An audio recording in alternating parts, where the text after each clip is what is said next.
یہ کہہ لیجیے جو پڑھے لکھے لوگ ہیں وہ کم ہوتے ہیں جی ہر سماج میں. تو اب یہ ہے کہ اب پڑھنے لکھنے کا رجحان بڑھا ہے اور دھیرے دھیرے مطلب یہ چیزیں ضروریات بھی بدلتی رہتی ہیں. تو غالب کے مزار پہ لوگ اس طرح نہیں جاتے کہ جس سے کوئی منت مانگنے جا رہے ہیں. غالب تو ایک لٹریری آدمی تھے, جی ایک شاعر تھے, بالکل شاعر. تو بحیثیت شاعر کے ان کے لوگ جو ان کو بہت ہی مخصوص لوگ جاتے ہیں.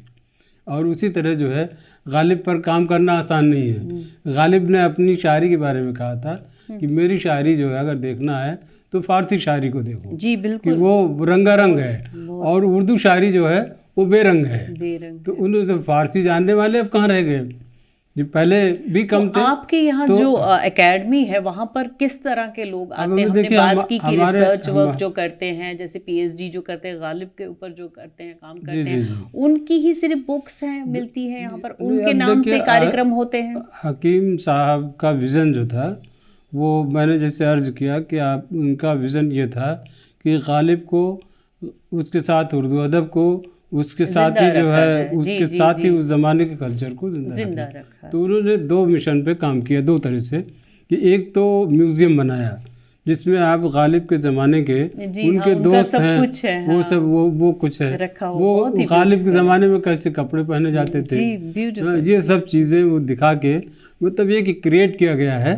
حالانکہ وہ کوئی ایسی چیز اس زمانے کی نہیں ہے, لیکن اب جب میوزیم میں آپ غالب اکیڈمی کے میوزیم میں پہنچیں گے تو ایسے لگے گا کہ جیسے ہم غالب کے زمانے میں آ گئے. یہ آپ بالکل صحیح کہہ رہے ہیں ڈاکٹر عقیل صاحب کی, جیسا آپ نے کہا کہ وہاں لوگ اس طرح کے, جب ہم ایک پلے کر رہے تھے غالب کے اوپر, ان کی لائف کے اوپر ایک پلے کر رہی تھی میں, تو میں نے پہلے بالکل یہی یہاں نظام الدین آئی دیکھا کہاں پر ہے اور کیا ہے, پھر وہاں گئی, اس ٹائم کا جو مطلب بینگلز کیسے پہنتی ہوں گی, اس ٹائم کا کون سا رنگ ہوگا, تو وہ پورا اس میوزیم میں مجھے ملا.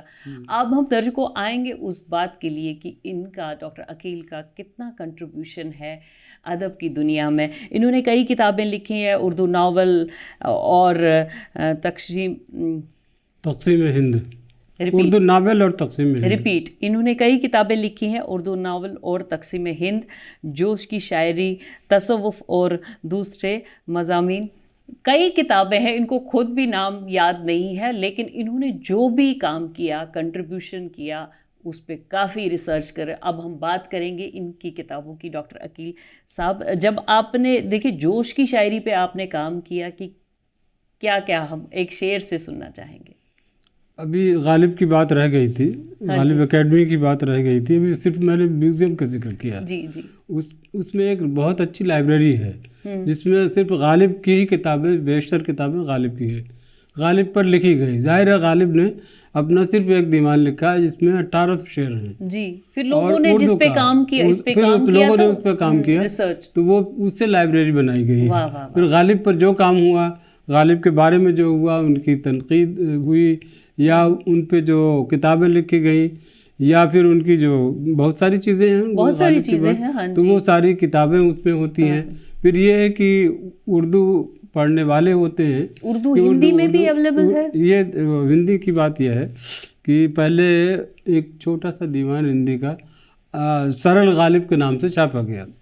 پھر اس کے بعد ایسی 69 کی بات ہے یہ, پھر اس کے بعد جو ہے ایک آسان غالب چھاپا گیا. تو آسان غالب ہو گیا, تو اس کے بعد یہ ہوا کہ بھئی لوگوں کی, یہ میں بتا رہا ہوں جو لوگ آنے والے تھے, آتے ہیں, انہوں نے کہا بھئی ہمیں پورا دیوان چاہیے, غالب کا پورا دیوان چاہیے. تو پورا دیوان بھی چھاپا گیا. تو اس کی بھی مطلب یہ ہے کہ ڈیمانڈ رہتی ہے. جب پورا دیوان چھپ گیا تو پھر لوگ یہ کہنے لگے کہ یہ ہمیں سمجھ میں نہیں آ رہا ہے. حالانکہ اس پہ فٹ نوٹ بھی لکھ دیا گیا, معنی لکھ دیے گئے, لیکن وہ اس پہ وہ ناکافی تھا. وہ ویاکھیا چاہتے ہیں لوگ, تو ویاکھیا کے ساتھ غالب دیوان غالب چھاپا گیا ہندی میں. جی, تو وہ ہندی میں, ہاں, دیوان غالب کی ویاکھیا صحیح, اور وہ چھاپا گیا. اردو میں تو خیر تشریحات بہت ہیں, بہت کام ہوا ہے. آپ دیکھیے چاروں طرف آپ وہاں پر روز بیٹھتے ہیں, وہاں پر اتنا اچھا وہ ہے, پورا ماحول ہے, اتنی ساری بکس ہے, آپ ان کا پسندیدہ شعر سنائیں. غالب کا میں نے ابھی کہا تھا جو غالب کا ہی پسندیدہ ہے, ریختہ کہ تمہیں استاد نہیں ہو غالب, کہتے ہیں اگلے زمانے میں کوئی بیرو تھا. مومن کے بارے میں انہوں نے کہا تھا کہ ایک شعر کہا تھا کہ